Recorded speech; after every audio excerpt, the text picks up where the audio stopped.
Good evening, everyone. How is everyone tonight? On behalf of Nick Mueller and our Board of Trustees, I'm delighted to welcome you all to this very exciting opening of this exhibit of a person that brings a smile to everybody's face when you say his two words, Bob Hope. How many of you have truly an American treasure, isn't he? How many of you have seen Bob Hope in a show? Right in the front. Oh my goodness. Oh my goodness, that's wonderful. So you all have stories to tell. Well, tonight we are just honored to have Bob Hope's granddaughter with us, Miranda Hope, right here. And representatives from the World Golf Hall of Fame, all in the front here, they have put together this fabulous exhibit that celebrates the life of Bob Hope, his love for golf, his love, but mostly his love for our American military and entertaining them around the globe. What a rich, vast amount of entertainment he brought to this country. And you know what, I don't know if President Roosevelt really knew what he was doing, but what a smart move to ask Bob Hope to be the ambassador of goodwill. Wow, did he get a lot of years worth.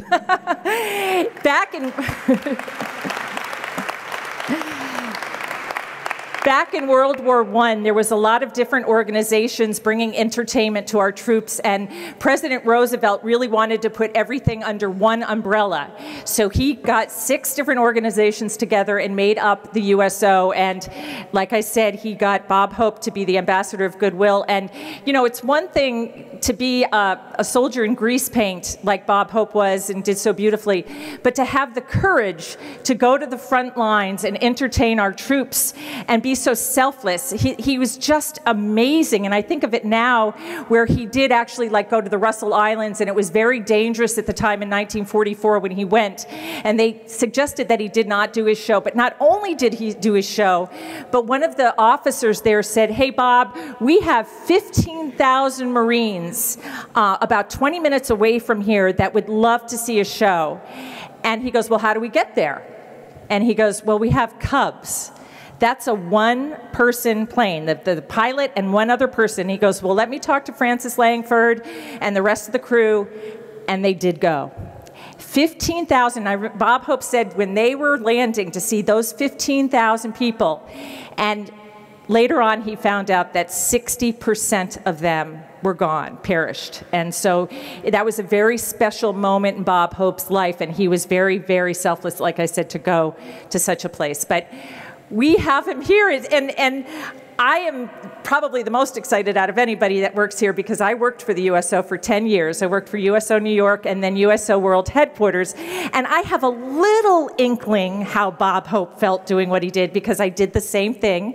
He really paved the way for so many performers, and one of my biggest memories was I was at a camp just a few miles from the Iraqi border, and at nighttime in the desert it gets really cold, and all the sea of camo out there watching our show, all of our microphones fell off the back of the stage, and the guys are all getting them, and they're screaming and yelling, helping us up on the stage, and we all at one point turned and looked upstage and go, oh my God, now I know how Bob Hope felt. It was amazing. It truly was amazing.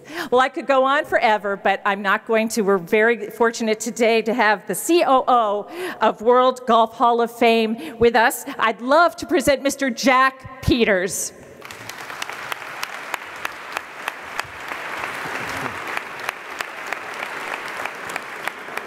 Good evening, ladies and gentlemen. Thank you, Victoria. What an incredible facility you people have here. You are very fortunate. We see a lot of museums, and I got to tell you, this is extraordinary, and you should be very proud of what you have put together here in the city of New Orleans. We are honored to be here.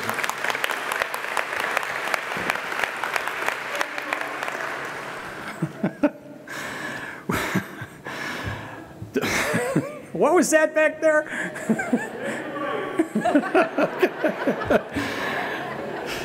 You know, when we first walked into the building and we saw all the planes hanging, you know, we have golf balls. We have little tiny golf balls in our museum and a few clubs. And we're like, We need a bigger space. We need a space like this. But really, it's a pleasure to be here, and it's also a pleasure to showcase one of America's greatest treasures, and clearly one of the country's greatest patriots, Bob Hope. It's been a personal privilege of mine to get to know the family, to get to understand the heritage of Bob Hope, and certainly it's been an honor for the World Golf Hall of Fame and Museum to carry his legacy forward and bring it to cities such as New Orleans, London, Palm Springs, and elsewhere. There are three things I want to touch on tonight. It should only take about an hour. I say that everywhere I go. No, I want to first introduce some very special guests who are with us tonight. Second, I want to talk a little bit about the World Golf Hall of Fame, because I know you've all been there. And then I want to take a few minutes to tell the story of how we got here in our relationship with the Hope family, which is very important. So first, Victoria already mentioned, we're fortunate to have with us Miranda Hope, Bob's granddaughter and the daughter of Bob's son, the late Tony Hope. We're going to hear from Miranda in just a little while, but I want to thank Miranda again for joining us tonight.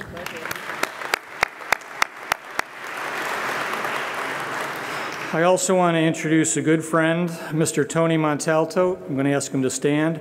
Tony's a partner in the New York accounting firm of O'Connor and Davies. He, along with Miranda, are one of the trustees of the Bob and Dolores Hope Charitable Foundation, and he's come down from New York, like I said, to join with us.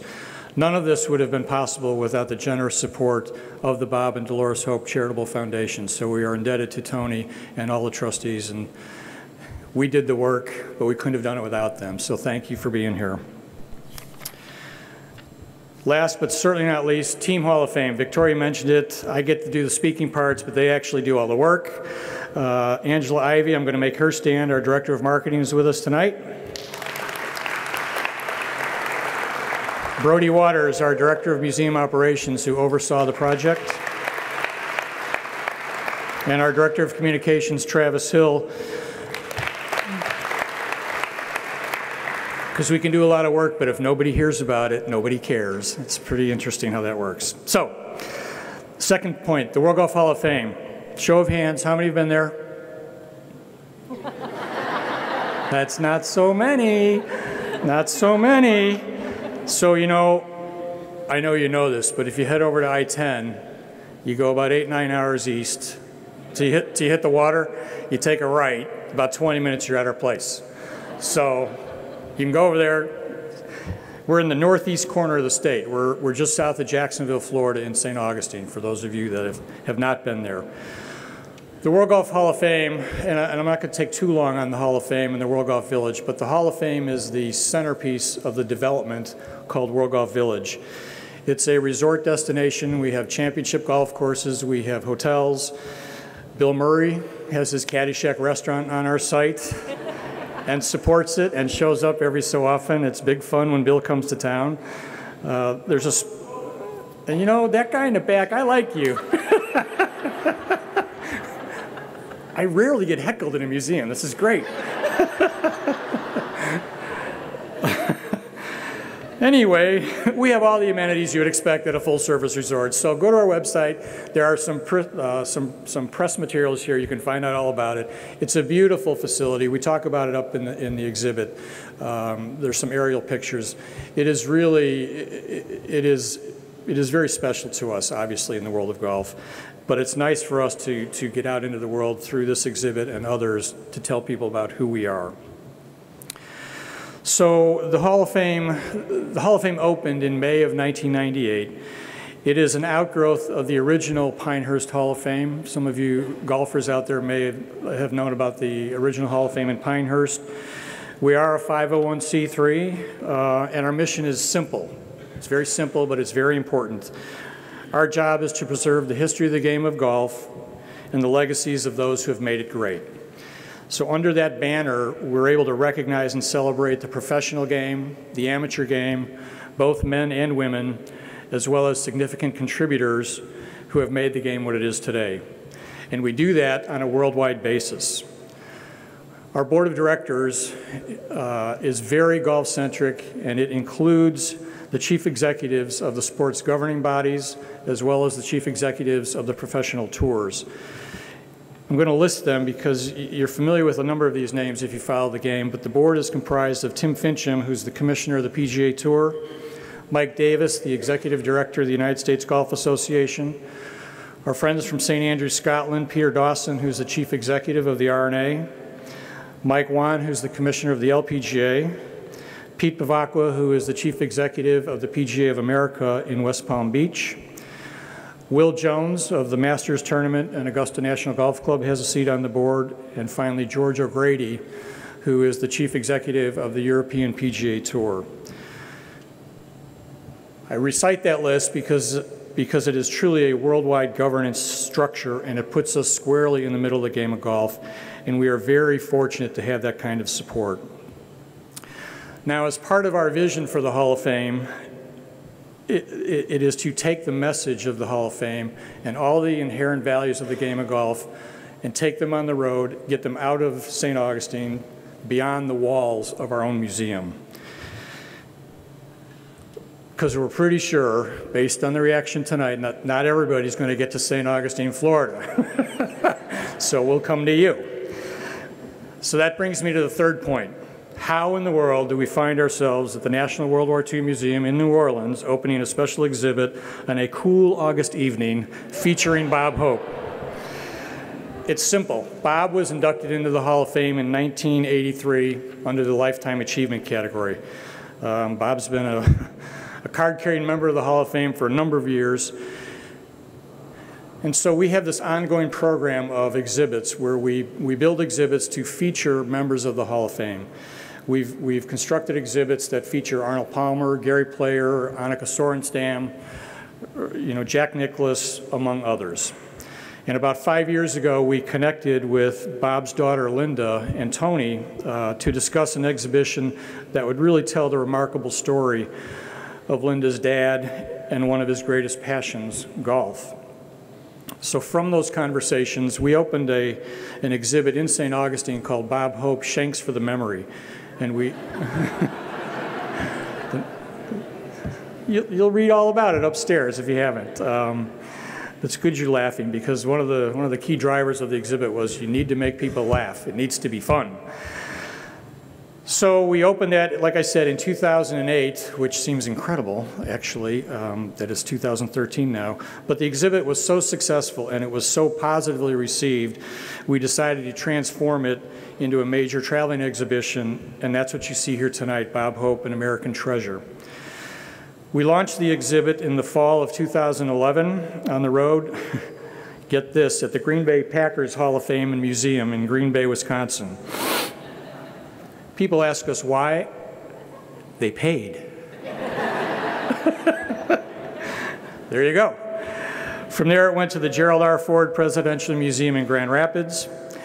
From there, we shipped it over to London last summer to the Greenwich Heritage Center to coincide with the 2012 Summer Olympics.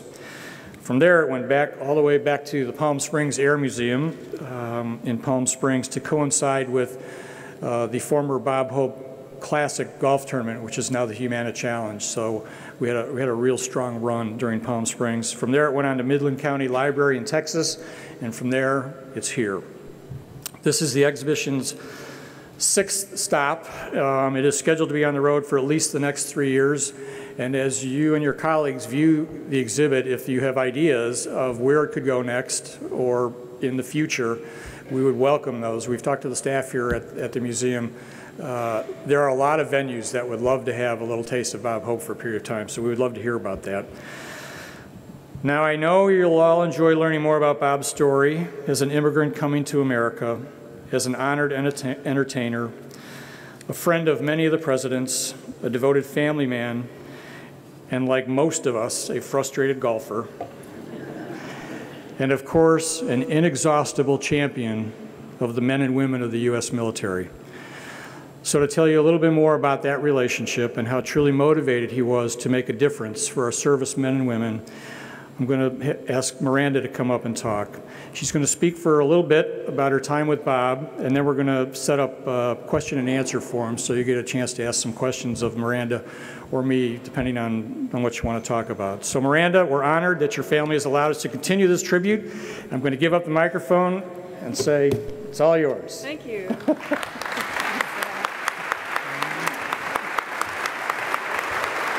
Thank you so much. Thank you. I too would like to thank the team here at the World War II Museum. I'd like to thank the team at the World Golf Hall of Fame. And I would also like to thank you all for coming. And in particular, I'd like to put our hands together if you feel comfortable standing, or even just putting an arm up if you are if you served in the military as a military personnel. I'd like to just put our hands together.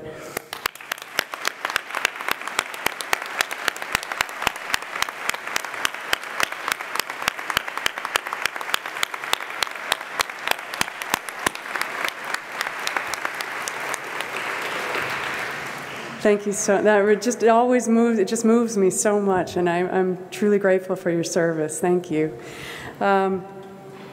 I wanted to come tonight to talk about the 60-year love affair that my grandfather had with the military personnel. The military was his favorite audience, and he was their favorite entertainer. And then something happened just yesterday that would make it hard for me to talk about that 60-year relationship. I volunteer at the VA hospital in La Jolla in San Diego, and one of the nurses came up to me and gave me a photograph of her that her father had taken in Thailand in 1966. And there was my grandfather on stage with his golf club and Miss World, and there they were doing a little soft shoe with Miss World, and this nurse's father, who was in the Army, saved this photograph in his most important documents. It was his will, his passport, his birth certificate, and this photograph. So I can't talk about the 60-year love affair because it's over 70 years and counting. Because as we stood there in the VA hospital, she was starting to cry, I was starting to cry, I was getting these goosebumps that I have right now. And it's just a beautiful thing that this love continues, this relationship continues. And that's a part of what this exhibit means to me, and your being here means to me as well.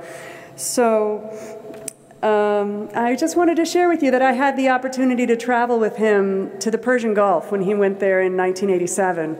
And I was working cue cards and costumes, and he allowed me to come along and be a part of that. So we left from Los Angeles on, I think it was a Tuesday, and we headed for the Philippines, and we did a show, and it was hot and jungle and humid. And we did another show in Diego Garcia in the Indian Ocean. And then we headed to Oman, Bahrain, 2 aircraft carriers, a battleship. We did 3 more shows there. We headed to northern Italy at the base of the Alps where it was snowing. And then we headed to Spain and the Azores. And then we went back to Los Angeles. 1 week. 7 days. Tuesday again. I was 17. I have never been more exhausted in my life. I came home, I slept for 2 days. But there was my grandfather on these planes going through, every day he would be handed a stack of jokes about this thick, and he would put his glasses on and he would go through, and if it made him laugh, he'd circle it. And then he'd go through again. And if it made him laugh, he'd put a check mark. And if with a third reading he was still chuckling, he'd put a star next to it and he'd say, this one goes in the show. And that's how he picked his jokes. And there he was, traveling around the globe, meeting with dignitaries, meeting with service personnel, meeting with civilians, putting on 7 shows flawlessly, perfect timing. We even had mass in the weight room in the bottom of the Midway at midnight on Christmas Eve. He was 84 years old.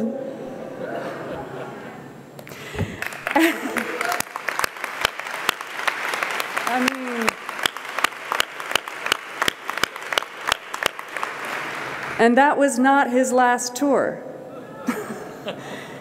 And when I saw that, I saw a man that was cut from a rare and extraordinary cloth. And it was the kind of cloth, it wasn't so much an entertainer or a joke man. It was the cloth of somebody who said, let's roll up our sleeves and do what needs to be done. Let's serve those who serve.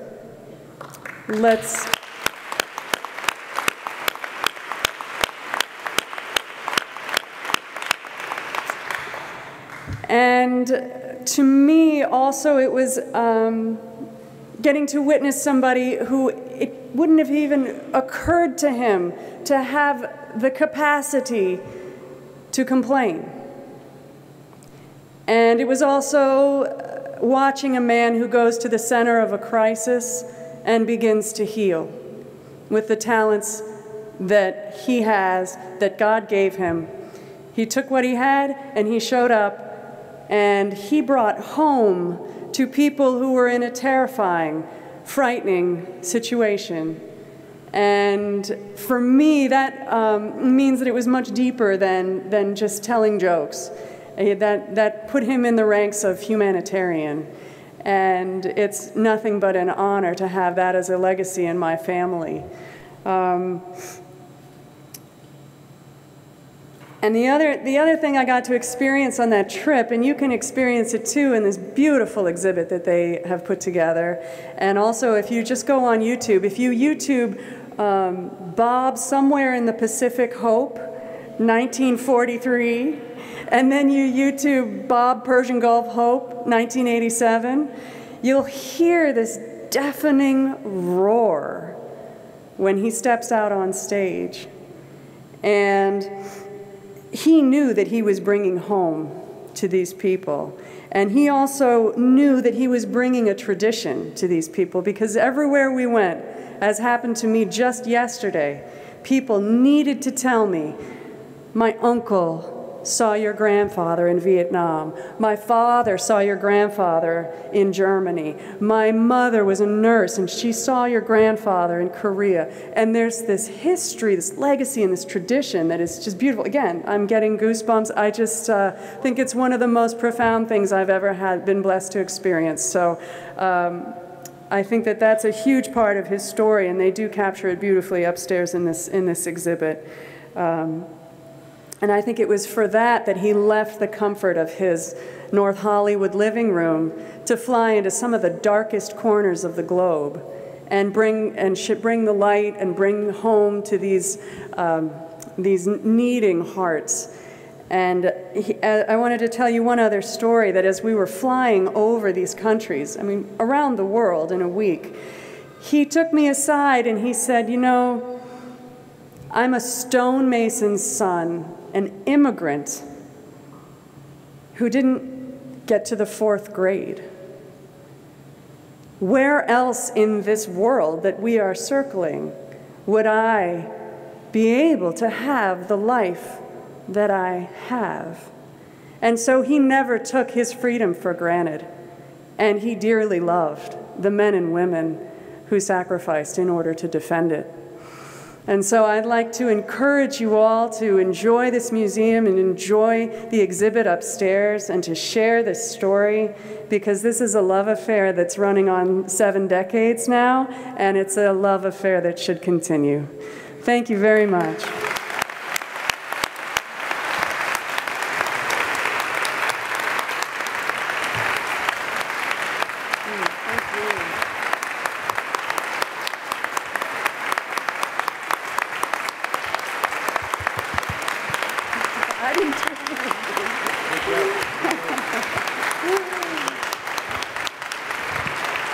Okay, question time. Yes, sir. Oh, wait, I don't say that. You say that. I don't have as much of a question as just to let you know, I had good fortune to meet your grandfather twice. I'm a cartoonist. He signed the caricatures both times. The first time he passed it off to your grandmother, and I had to chase her around the golf course to get it back. But he was so gracious and wonderful. He's my hero, and I refer to him as Uncle Bob. Yeah. Thank you. Thank you for that.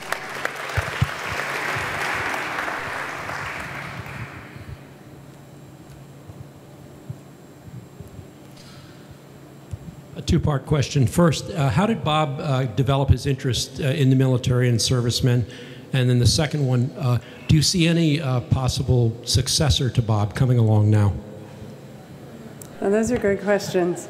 He was, I believe it was 1941, and there was a show in Riverside, an air base, not far, just outside of Los Angeles proper, and so that was the first time that he performed for the military, as I understand it.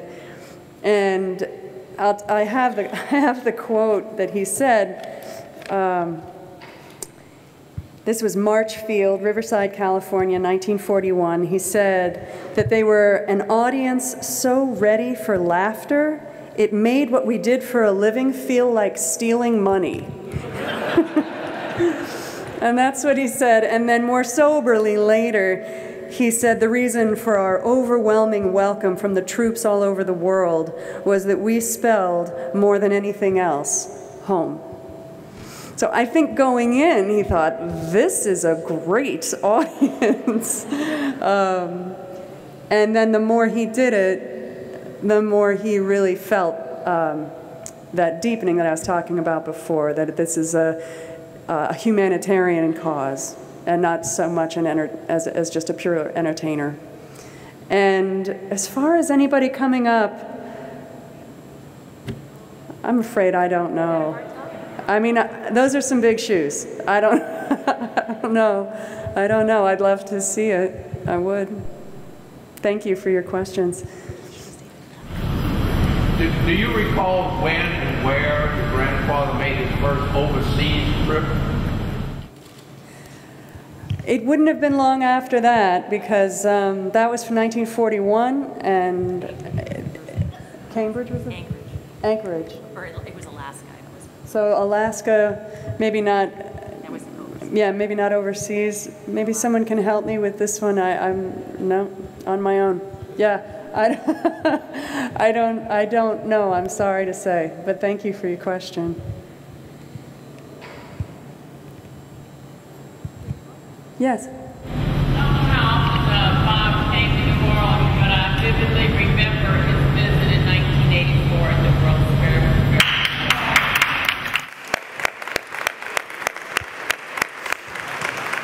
I don't know if everyone heard that, but he did make a visit to the World's Fair in 1984 to New Orleans, and I know he loved this town. Was he funny at home with you kids?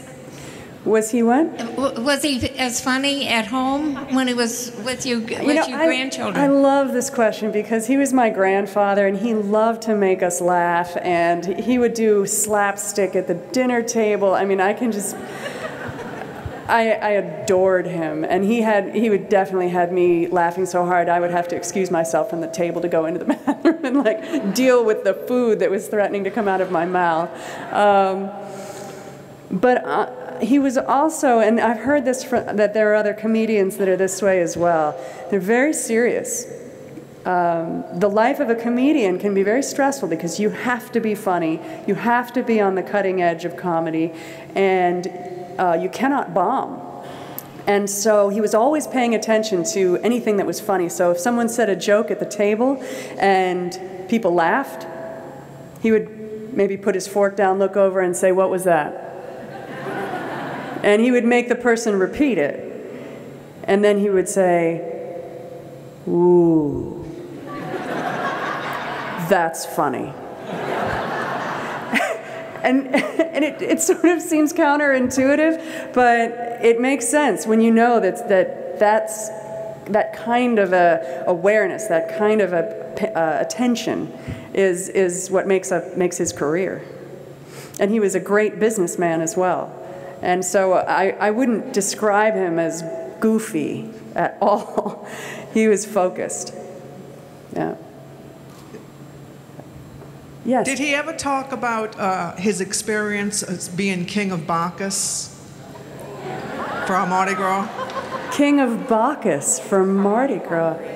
I did not know this. This is why this is so fun for me.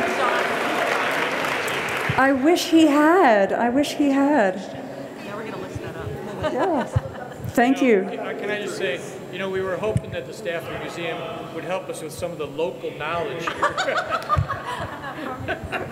This is a picture of him as Bacchus. All right, well, I know that you can't all see this, but I'm going to have to say, okay, maybe he was a little goofy.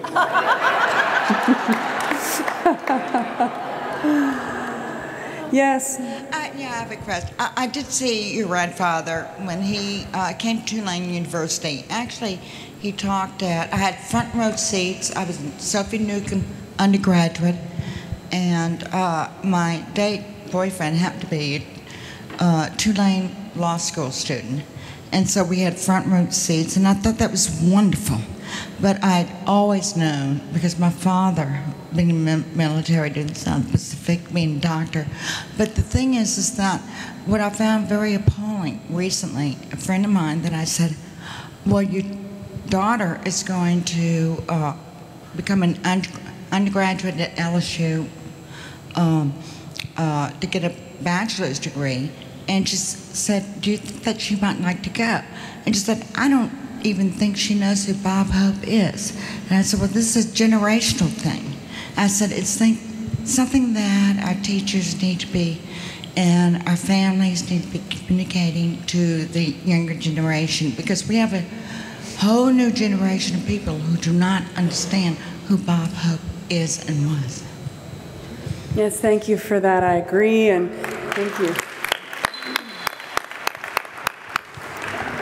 And I think a part of it, there's an organization called the Spirit of 45, and they're trying to keep alive the entire, the feeling of that time of that I was speaking about before. These people cut from this other cloth that were just ready to sacrifice, serve, roll up their sleeves, not think about themselves and their any small issue, that just thinking largely in what's great for the country. And I think that my grandfather was a part of that heritage, and there are organizations that are trying to bring that to school children, but I agree. I think it's important for us as a country and as a people to remember that heritage. Thank you. Hi. I have a mic. Sorry. But it was just as a side note, I just want y'all to know I'm 19, I'm an undergraduate, and the Rat Pack and Bob Hope, Frank Sinatra, Dean Martin, they're all close to my heart. Beautiful, so yeah. They're alive and well. Good. And I'm here with my mom. Yeah, they're alive. It's not lost, I promise y'all. Thank you. Yeah, exactly. Great, thanks. Ditto. We told our nephew, who's in his 20s, that we were coming here this evening, and I said, do you know who Bob Hope is? He said, oh yeah, that's that real famous entertainer who entertained in World War II, and he died at 100 years old. Exactly. And I don't know if there's another famous person who died exactly when they were 100. Yeah, yeah. He knew. That's great. Thank you. I'm sorry, I got another question. Great. I knew that your grandfather's two favorite roles were dramatic roles, Bo James and the Seven Little Foys. Yeah. But what was his favorite movie? Was it either one of those? Oh, that's an interesting question. I can't say for sure. I know that he was very proud of that role. I don't know. I don't know. Yeah. In all of the things that your grandfather saw during World War II and Korea and Vietnam and all the conflicts that came after, did he ever talk to the family about what was the thing that he saw that was the hardest to see, that touched his heart and stayed with him all through those years? He did once. He did tell a story, because you're right, he did. He saw a lot of challenging things, and he didn't necessarily have the training to see those things or the context. And I do remember that he would go into hospitals, military hospitals, and he would tell jokes and take pictures and bring the Super Bowl cheerleaders or, you know, whatever he was traveling with, and really lighten the spirits of the people. But there were times, and I saw a few of them, where there was just nothing to see. He was just speechless. And as I think any of us would be. But that's a good question, because it wasn't. Sure, he was traveling with these Miss World and Lee Greenwood and Barbara Eden and Connie Stevens and all these people, and hooray, we're putting on a show. It was terrifying, though. It was terrifying. It was dangerous, and it was heartbreaking. A lot of what he saw. So, yes. On a lighter note, I'm going to go back to that question about Bacchus. Stand up. Oh, yes. When he was king of Bacchus, there is a beautiful proclamation from the city in the museum, as well as a document on his being king of Bacchus. All right, so, I look forward to seeing that. Thank you. Yeah.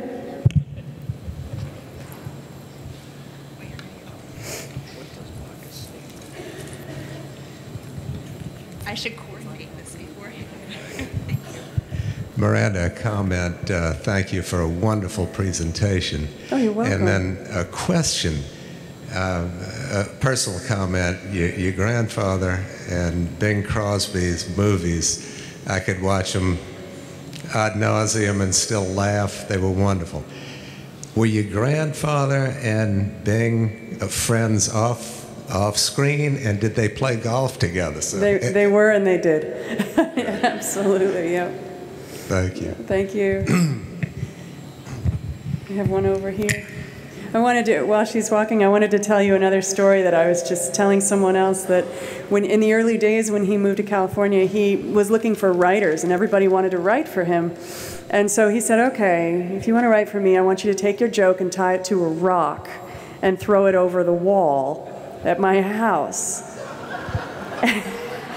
And I'll have the gardener run around and collect them all, and just make sure your phone number's on there. And he did, and that's how he hired some of his writers. And the other story that just I hadn't thought about it in a while, but I just thought it was just so beautiful, was when he died. We had the funeral, and the procession left the house at 4:30 in the morning, because of the publicity and the press and the mobs, and we wanted it to be free of that kind of notice. However, it was still a zoo, and there was helicopters flying around, and there was people outside, and it was just this big mess with cameras and microphones and vans and everything. And there was one soldier, full uniform, salute, and he was there for 10 hours. Right at the gate. And it was just this stillness in all of this chaos in the middle of the night, and it was just one of the most beautiful things I'd ever seen. So I just wanted to share that with you.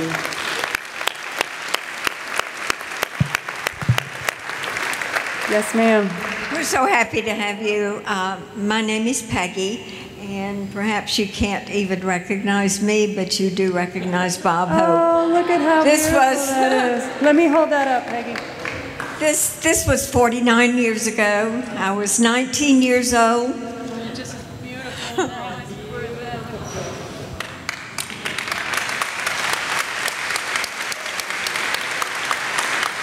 Thank you. It is part of my very special artwork, along with my grandchildren, and then some signed artwork. But I was a journalism major at the University of Southern Mississippi, and there weren't too many women at that time. And so they invited me to go to the airport and meet your grandfather. He was doing a concert for us. And so how fortunate am I to still have this 49 years ago and to be able to show it with you. And he was a wonderful man. He was. I just would like to suggest, I was at the airport, the Airplane Museum. Yes. And I saw a picture of Bob Hope with a cap on that said Hope. And I would so much like to see that. I called around trying to find where it could be bought, because it means more than just Bob Hope, but it means hope for all of us. Oh, that's a great point, yeah. Thank you. I'll give that back to you.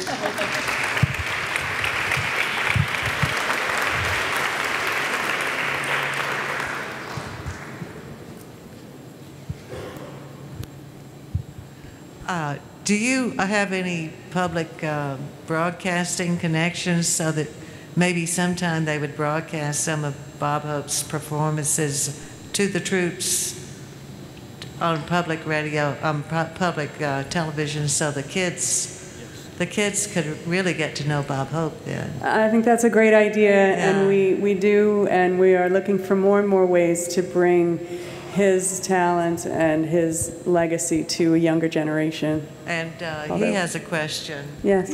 He wants to know if you had nightmares after you toured because of the war zone. That's what he wanted to I think that's an excellent question. I traveled to the Persian Gulf with him, and it wasn't in a wartime, so I did not have any nightmares. But I do work with patients who suffer from nightmares, post-traumatic stress disorder. I work with them, and it's a valid question and a serious issue. Yeah.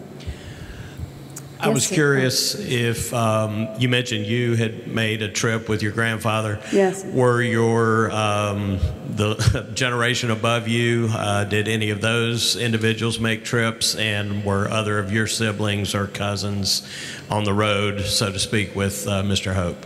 That's a great question. I know that my father, my aunt Linda, who was mentioned earlier, they both traveled with him on his tours, and I know that I was the only one who was fortunate enough from my generation to do that. But I know that my father in particular was on many tours, and I think, you know, I worked in my first job. I worked in a restaurant. My father's first job, he was working for the USO, working for these tours, running around loading boxes and doing the work of a show. Yeah, thank you. Yes, sir. I have a question. Another relationship here in New Orleans. Dorothy L'Amour, I believe, is from here. And is there anything in the exhibit that touches on her relationship with Bob? I'll bet there is, no?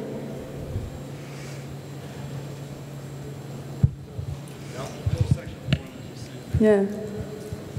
If you haven't seen it, it's beautiful. My favorite part of the exhibit is the amount of heart that is between those walls. It really captures him, his entire life, but it does so with this whimsy and this fun and also this heart, and that was definitely a part of him. So I really hope you enjoy that. Thank you, ma'am. I remember seeing a photo of Mr. Hope in a golf cart with a likeness of his beautiful self on the front of it. Do you recall that? And is it still around? Yes. As far as I know, it was a part of the estate. Yeah, it was at the Hall of Fame for a while. Yeah. I did have the opportunity in his later years to sort of caddy for him, but we would go out to Lakeside Golf Course, and I just remember I got to drive home with him. So he would drive, and then he would stop for a hot dog, and then he would drive, and he would talk to about 40 people who were gathered, and play a little golf, and maybe get tired of one hole and pick it up and go to the next one. You know, and it was just a really fun way to have an outing with him. So, yeah. Yes. All good. All right. You done? I think so. Thank you all. Thank you so much. Is she good? Come on.